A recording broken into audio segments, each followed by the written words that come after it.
Welcome. In this tutorial, we'll write a JavaScript function to calculate the nth tetrahedral number. Now, tetrahedral numbers represent a pyramid with a triangular base. Think of stacking spheres in a pyramid shape. We'll use the mathematical formula directly for a clean and efficient solution. Let's get started.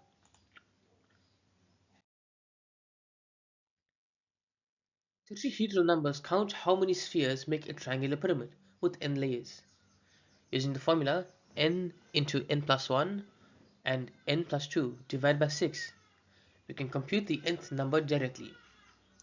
For instance, where n is 3, the number is 10, representing 3 layers stacked in the shape.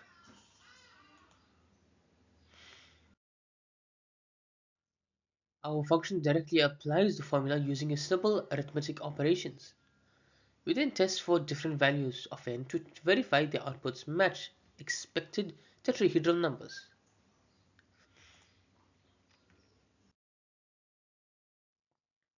The function multiplies three consecutive integers n, n plus 1, and n plus 2, then divides by 6.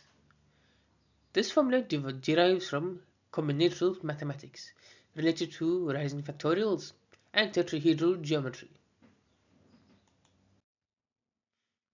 Here is a breakdown of the formula applied to each test case. You can see the product on and division clearly yield the tetrahedral number for each n.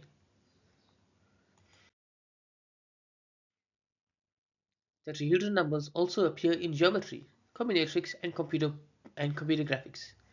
They are extremely useful for understanding 3D structures and counting problems in mathematics. This formula and approach makes these concepts accessible programmatically.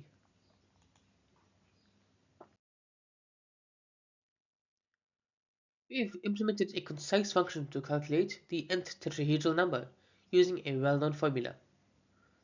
This method is both mathematically elegant and computationally efficient. Thanks for watching. I'll see you in the next tutorial. Thank you for watching. If you enjoyed this video, please make sure to like, share, and subscribe for more JavaScript tutorials. I'll see you in the next one.